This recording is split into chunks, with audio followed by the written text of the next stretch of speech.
Hello and good morning everyone. आप सभी लोगों का स्वागत है आपके अपने यूट्यूब चैनल स्टडी ग्लॉस पर। मैं हूं डॉक्टर मोनिका और आज हम 5 अप्रैल से रिलेटेड जितने भी इम्पोर्टेंट क्वेश्चन बन सकते हैं उन पर डिस्कशन करने वाले हैं। और क्वेश्चन से रिलेटेड जितने भी इम्पोर्टेंट फैक्ट होते हैं साथ में वो भी मैं आपको बताती हूँ। ये सारे क्वेश्चन आपके एग्जाम पॉइंट ऑफ व्यू से सिलेक्टेड और इम्पोर्टेंट हम लोग लेते हैं। और ये हमारा टेलीग्राम चैनल है, यहाँ पर आपको क्विज अवेलेबल हो जाएगी और इस लेक्चर की पीडीएफ भी आपको यहाँ मिल जाएगी। ये आपके लिए आज का मोटिवेशनल कोट है। मुश्किल नहीं है कुछ दुनिया में, तू जरा हिम्मत तो कर, ख्वाब बदलेंगे हकीकत में, तू जरा कोशिश तो कर। तो इसी मोटिवेशनल कोट के साथ में हम स्टार्ट करते हैं आज का सेशन। फर्स्ट क्वेश्चन है, who has become the new director general of geological survey of India? भारतीय भूवैज्ञानिक सर्वेक्षण के नए महानिदेशक कौन बने हैं? तो इसका करेक्ट आंसर होगा डॉक्टर एस राजू बने हैं। ए इसका करेक्ट आंसर है। डॉक्टर एस राजू ने अप्रैल 2022 से भारतीय भूवैज्ञानिक सर्वेक्षण के महानिदेशक के रूप में इन्होंने पदभार संभाला है और यह आर एस खरगल का स्थान लेने वाले हैं। और 31 मार्च 2022 को आर एस खरगल जो है रिटायर हुए हैं और इससे पहले डॉक्टर राजू जीएसआई मुख्यालय में अतिरिक्त महानिदेशक और राष्ट्रीय प्रमुख मिशन 3 और 4 के पद पर थे। चलिए अपॉइंटमेंट से रिलेटेड क्वेश्चन है तो टॉप 5 नेशनल रिक्रूटमेंट के बारे में हम बात कर लेते हैं। Who has become the new chairman of Indian chamber of commerce and industry? तो ये कौन बने हैं? सुमंत सिन्हा बने हैं। Who has been appointed as the new president of Broadcast Audience Research Council India? तो ये बने हैं Shashi Sinha. Who has become the new advisor in the Ministry of Defense? तो ये बने हैं Vinod ji Khandare. Who has become the new MD and CEO of the country's largest car maker Maruti Suzuki India? तो ये बने हैं हिसाशी टैकुची। Who is the new CEO of Flipkart Health Plus? तो ये बने हैं प्रशांत जावेरी।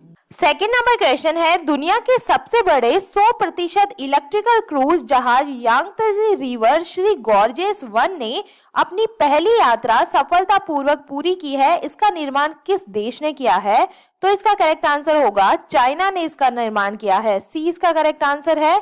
डिटेल से हम इसके बारे में बात करें तो दुनिया का सबसे बड़ा इलेक्ट्रिकल क्रूज जहाज अपनी पहली यात्रा के लिए यांगत्से नदी के ऊपर और नीचे यात्रा करने के बाद चीन के मध्य हुबेई प्रांत के यिचांग में बंदरगाह पर वापस आ गया है।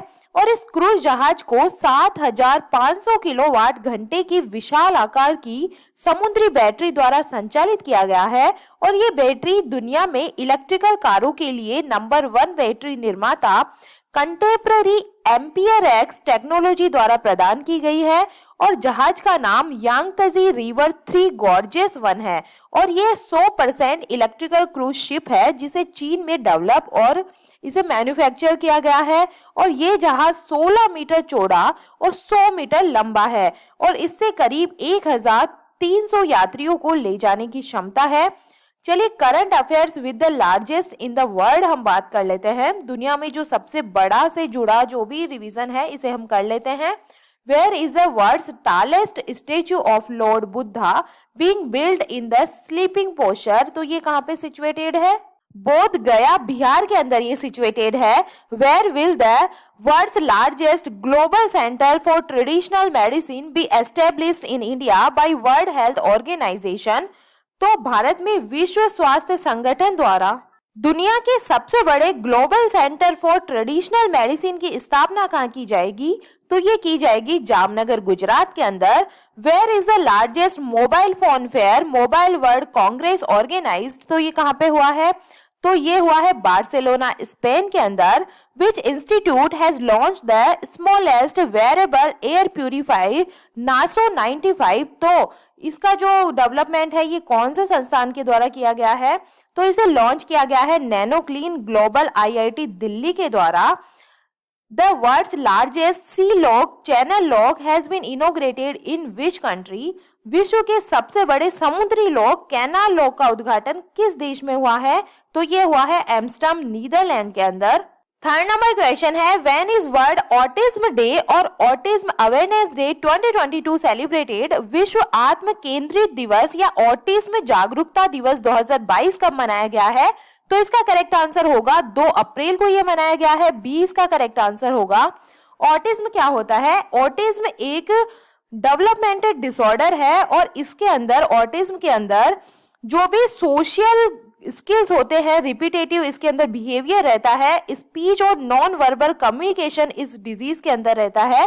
तो इसके अवेयरनेस के लिए 2 अप्रैल को ऑटिज्म अवेयरनेस डे के रूप में ये सेलिब्रेट किया गया है। डिटेल से हम इसके बारे में बात करें तो विश्व आत्म केंद्रित जागरूकता दिवस प्रतिवर्ष 2 अप्रैल को संयुक्त राष्ट्र के सदस्य राज्यों द्वारा ये मनाया जाता है। और विश्व जो वर्ल्ड ऑटिज्म अवेयरनेस डे है, इसका आयोजन यूनाइटेड नेशन के वैश्विक संचार विभाग और संयुक्त राष्ट्र के आर्थिक और सामाजिक मामलों के विभाग द्वारा autistic self advocacy network, global autism project और स्पेस लिसनर्स फाउंडेशन सहित नागरिक समाज भागीदारों के समर्थन में ये किया जाता है। और विश्व ऑटिज्म जो अवेयरनेस डे है 2022 का, इसकी थीम रखी गई है inclusive quality education for all, सभी के लिए समावेशी गुणवत्तापूर्ण शिक्षा इस बार की थीम रखी गई है। और शिक्षा तक पहुंच जिसे वर्षों से आसान बना दिया गया था, विशेष रूप से ऑटिस्टिक व्यक्तियों के लिए 2020 के बाद कोविड-19 महामारी के प्रसार के साथ बाधित हो गया था। तो ये जो डे है ये मनाया जाता है 2 अप्रैल को ये मनाया जाता है। 4 नंबर क्वेश्चन है, who has become the chairman of NABH? NABH के अध्यक्ष कौन बने हैं? तो इसका करेक्ट आंसर होगा महेश वर्मा बने हैं। इसका करेक्ट आंसर है। NABH की फुल फॉर्म होती है national accreditation board for hospitals and health care providers. और NABH भारतीय गुणवत्ता परिषद का एक संगठन बोर्ड है और ये गुणवत्ता और प्रमाणित अस्पतालों और अन्य स्वास्थ्य सुविधाओं के लिए मानक स्थापित करने के लिए ये जिम्मेदार होता है। और NABH Asian society for quality in health care के बोर्ड का भी सदस्य है। और इसके नए चेयरमैन कौन बन गए हैं? महेश वर्मा बन गए हैं। और महेश वर्मा की हम बात करें तो ये डॉक्टर वर्मा पद्मश्री के साथ साथ डॉक्टर BC रॉय पुरस्कार के प्राप्तकर्ता भी है और उन्हें राष्ट्रीय विज्ञान और प्रौद्योगिकी पुरस्कार भी मिल चुका है। और ये प्रेजेंट के अंदर दिल्ली के गुरु गोविंद सिंह इंद्रप्रस्थ यूनिवर्सिटी के कुलपति और Maulana Azad institute of dental sciences में प्रोफेसर एमेरिट्स भी है। तो इसके नए जो चेयरमैन है ये बन गए हैं महेश वर्मा। चलिए अपॉइंटमेंट से रिलेटेड क्वेश्चन है तो टॉप 5 नेशनल रिक्रूटमेंट के बारे में हम बात कर लेते हैं। New director of National Council of Educational Research and Training, तो ये बने हैं Dinesh Prasad Saklani. New chairman of University Grants Commission, तो ये बने हैं M Jagdish Kumar. New chairman of the Insolvency and Bankruptcy Board of India, तो ये बने हैं Ravi Mittal. India's new controller general of accounts, तो ये बने हैं Sonali Singh. New director of DRDO's Defence Research and development laboratory, तो ये बने हैं श्रीनिवासा मूर्ति। 5 नंबर क्वेश्चन है, who has launched the logo mascot Jersey and anthem of Khelo India university games 2021? Khelo India university games 2021 का लोगो, शुभंकर, जर्सी और गान किसने लॉन्च किया है? तो ये लॉन्च किया गया है अनुराग ठाकुर के द्वारा। 20 का करेक्ट आंसर होगा। डिटेल से बात करें तो केंद्रीय युवा मामले और खेल मंत्री अनुराग सिंह ठाकुर और कर्नाटक के राज्यपाल TC गहलोत ने बेंगलुरु के श्री कांतिरवा स्टेडियम में खेलो इंडिया यूनिवर्सिटी गेम्स 2021 का लोगो, जर्सी, शुभंकर और गान को लॉन्च किया है। और थीम सॉन्ग्स को कन्नड़ रैपर चंदन सेठी ने कंपोज किया है। और जो KIUG है 2021 कर्नाटक में 24 अप्रैल से 3 मई 2022 के बीच में ये ऑर्गेनाइज किया जाएगा। और यह KIUG का सेकंड एडिशन होगा और फर्स्ट एडिशन 2020 के अंदर ओडिशा के द्वारा ऑर्गेनाइज किया गया था। और KIUG 2021 को कोविड जो महामारी है इसके कारण 2022 के लिए इसे पोस्टपोन कर दिया गया था। और खेलों पर लाइव अपडेट के लिए एक खेलो इंडिया ऐप भी कर्नाटक द्वारा लॉन्च किया गया है। और देश भर के 20 खेलों का प्रतिनिधित्व करने वाले लगभग 4500 एथलीट KIUG में भाग लेने वाले हैं। टॉप 5 स्पोर्ट्स वेन्यू की हम बात कर लेते हैं। Where was the Syed Modi international badminton tournament 2022 organise, तो ये कहाँ पे हुआ है? ये हुआ है लखनऊ उत्तर प्रदेश के अंदर। Which country is hosting the AFC women's football Asian cup 2022? तो ये है India. Where is the 9th women's national ice hockey championship 2022 held? तो ये कहाँ पे हुई है? हिमाचल प्रदेश के अंदर। Which state will host the world deep T20 cricket championship 2023 for the first time? तो ये कहाँ पे होने वाली है? जो world deep T20 cricket championship है 2023 के अंदर, तो ये होने वाली है केरला के अंदर। Where is the under 19 cricket Asia cup 2021 held? तो ये जो हुआ है ये UAE के अंदर हुआ है। 6 नंबर क्वेश्चन है, who has become the new brand ambassador of consumer health care app pharma easy? उपभोक्ता स्वास्थ्य सेवा ऐप फार्मा इजी के नए ब्रांड एम्बेसिडर कौन बने हैं? तो ये बने हैं आमिर खान। डी इसका करेक्ट आंसर है।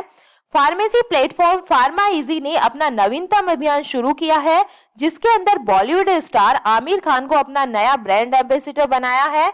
और ये एक्टर नए अभियान #घर बैठे बैठे टेक इट इजी में ब्रांड का प्रचार करते नजर आएंगे। और आमिर खान ने एक फार्मा इजी डिलीवरी व्यक्ति की 3 भूमिका निभाई है, जो ग्राहकों को ब्रांड के ऑफर के बारे में बताने के लिए सबसे अजीब जगहों पर पॉप अप करता है। और लोगों को अब केवल टेक इट इजी करने की जरूरत है जहां तक स्वास्थ्य सेवाओं की जरूरत है। चलिए टॉप 5 ब्रांड एम्बेसिडर से रिलेटेड बात कर लेते हैं, रिवाइज कर लेते हैं। Who has become the new brand ambassador of sports clothing brand company पुमा? तो ये कौन बने हैं? जॉर्जी रसेल बने हैं। Who has become the new brand ambassador of Bharti AXA life insurance? तो ये बनी है Vidya Balan. Who has become the new brand ambassador of online gaming platform Winzo? तो ये बने हैं Mahendra Singh Dhoni. Who has become the first brand ambassador of online insurance platform Renew By? तो ये बने हैं राजकुमार Rao. Which female cricketer has been appointed by Legend League Cricket LIC as its new ambassador to promote women empowerment? तो ये बने हैं झूलन गोस्वामी बनी है। 8 नंबर क्वेश्चन है, after 8 year between India and which country Jaynagar Janak has been relaunched? Bharat और किस देश के बीच 8 साल बाद जयनगर जनक फिर से शुरू की गई है? तो ये की गई है भारत और नेपाल के बीच में। सी इसका करेक्ट आंसर है। भारत और नेपाल के बीच में जो ट्रेन सर्विस है वो वापस शुरू की गई है। पीएम मोदी देउबा ने दिखाई इनको हरी झंडी और 2 घंटे में जयनगर से जनकपुर पहुंची ट्रेन। हजारों लोगों ने इसका स्वागत किया है और 8 सालों के बाद में भारत और नेपाल के बीच फिर से ये जो है ट्रेन सर्विस ये स्टार्ट हुई है। और 2014 से जयनगर जनकपुर के बीच ट्रेनों का जो संचालन है ये बंद रहा था और 2014 तक नेपाली नैरो गेज ट्रेन चली, लेकिन ट्रेनों का सफर काफी लंबा होने की वजह से कोयले की खपत ज्यादा होती थी और कोयले से चलने वाली ट्रेन काफी छोटी होती थी। इसकी वजह से लोग खिड़की और दरवाजों पर लटक कर सफर करते थे। और भारत और नेपाल के बीच बनी इस रेलवे लाइन के निर्माण में करीब 800 करोड़ रुपए की लागत आई है, जहां जयनगर से बीजलपुरा और बर्दीबास तक 69.08 किलोमीटर परियोजना के अंतर्गत पहले चरण में करीब 34.9 किलोमीटर लंबी जयनगर से जनकपुर धाम कुर्था रेलखंड पर ट्रेन का जो परिचालन है ये स्टार्ट हुआ है।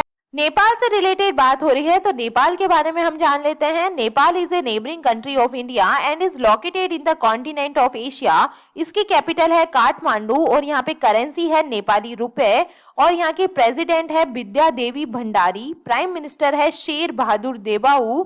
और Nepal touches 5 state of India, तो ये है उत्तराखंड, उत्तर प्रदेश, बिहार, वेस्ट बंगाल और Sikkim.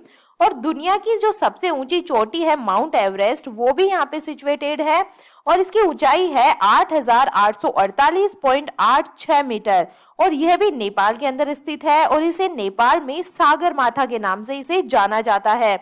Where Mahatma Buddha was born, तो ये इनका जन्म है महात्मा बुद्ध का, ये कहाँ पे हुआ था? लुम्बिनी नेपाल के अंदर ही हुआ था। और जो सार का हेडक्वार्टर है ये भी आपको काठमांडू नेपाल के अंदर ये मिलेगा। What is the name of parliament of Nepal, तो इसका नाम होता है यहाँ पे national panchayat. Which war exercise is held between India and Nepal, तो इसका नाम है सूर्य किरण। 8 नंबर क्वेश्चन है, who has won the title of ICC women's one day international world cup 2022? ICC महिला वनडे इंटरनेशनल विश्व कप 2022 का खिताब किसने जीता है? तो ये जीता है ऑस्ट्रेलिया के द्वारा। डी इसका करेक्ट आंसर है। ऑस्ट्रेलिया महिला क्रिकेट टीम ने फिर से रविवार को 7वीं बार महिला विश्व कप खिताब का जो ताज है ये जीत लिया है और ऑस्ट्रेलिया ने क्राइस्टचर्च में खेले गए फाइनल मुकाबले में इंग्लैंड को 71 रन से हराकर विश्व चैंपियन बनने का गौरव हासिल किया है। और पहले बल्लेबाजी करते हुए ऑस्ट्रेलिया टीम ने 356 रन बनाए, जो कि महिला क्रिकेट विश्व कप के फाइनल में सबसे बड़ा स्कोर है। चलिए top 5 questions related to ICC women's world cup के बारे में हम जान लेते हैं। Who has become the first player in the world to captain the most matches of ICC Women's World Cup? ICC महिला विश्व कप के सबसे ज्यादा मैचों में कैप्टनशिप करने वाली दुनिया की जो पहली वुमेन है ये कौन बनी है? तो ये बन गई है मिताली राज, who won the first title of ICC Women's One Day International World Cup। ICC महिला वनडे इंटरनेशनल वर्ल्ड कप का पहला जो टाइटल है ये किसने जीता है? ये जीता है इंग्लैंड के द्वारा 1973 के अंदर। Which team has won the ICC women's one day international world cup title the most time? तो ये किसने जीता है सबसे ज्यादा बार? तो ये ऑस्ट्रेलिया ने जीता है 7 time. Who has become the highest wicket taker in the history of ICC Women's One Day International World Cup? ICC महिला वनडे इंटरनेशनल विश्व कप के इतिहास में सर्वाधिक विकेट लेने वाली जो महिला है ये कौन बन गई है? ये बन गई है झूलन गोस्वामी जो इंडिया से है। Who has become the first woman cricketer in the world to play 6 cricket world cup? 6 cricket विश्व कप खेलने वाली दुनिया की जो पहली महिला क्रिकेटर बन गई है ये भी कौन बन गई है? मिताली राज बन गई है। 9 नंबर क्वेश्चन है, Who has launched grain bank loyalty card for farmers? किसने किसानों के लिए grain bank loyalty card launch किया है? तो ये लॉन्च किया गया है एग्रोस के द्वारा। इसका करेक्ट आंसर है एग्रोस ने किसानों के लिए ग्रेन बैंक लॉयल्टी कार्ड को लॉन्च किया है और किसानों के अनाज को डिजिटाइज करने के लिए किसान संबंध आधारित पोस्ट हार्वेस्ट समाधान है जो सीधे उधारदाताओं और खाद्य प्रसंस्करण इकाई के लिए सुलभ है, जो उनसे सीधे एक क्लिक में ऑनलाइन खरीद कर सकते हैं, या यदि किसान इसकी बिक्री में देरी करना चुनते हैं तो वे न्यूनतम ब्याज दर पर सीधे ऋण बैंक में डिजिटल रूप से लेते हैं। और एग्रोस का ग्रेन बैंक मॉडल किसानों को अनाज की एक बैग को स्टोर निकालने की सुविधा प्रदान करता है और अनाज की एक समान गुणवत्ता और भंडारित अनाज का डिजिटलीकरण इसे बिक्री योग्य बनाता है और कुल मांग और आपूर्ति में इसकी मदद करता है।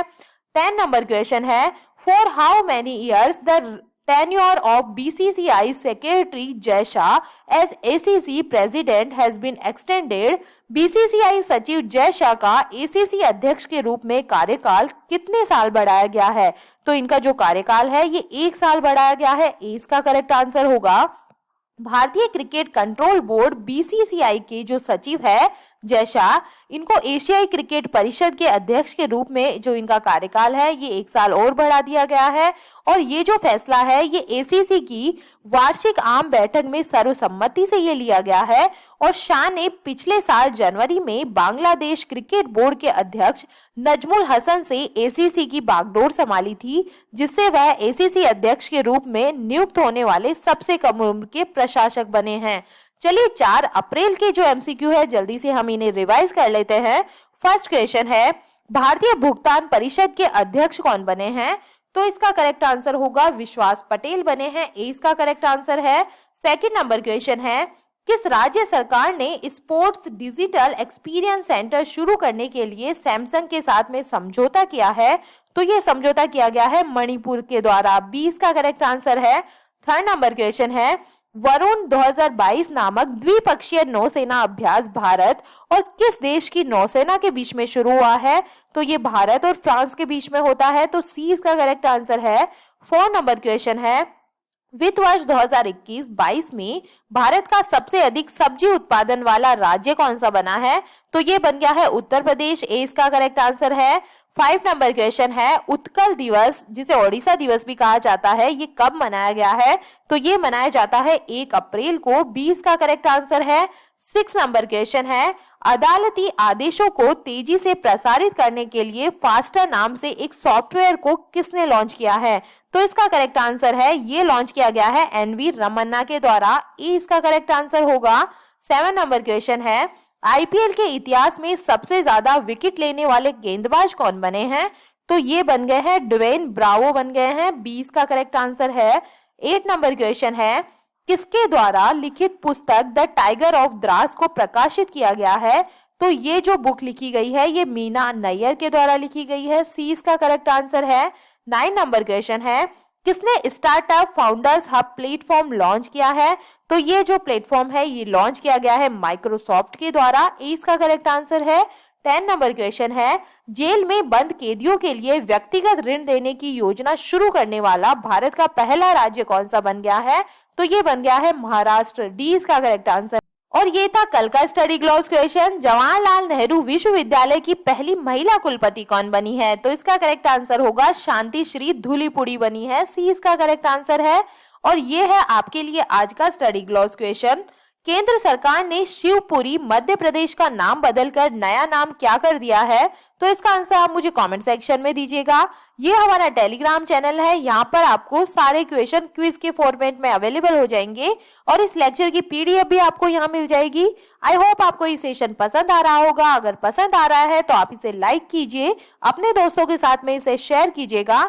तो चलिए मिलते हैं हम एक नए सेशन के साथ में। Thank you.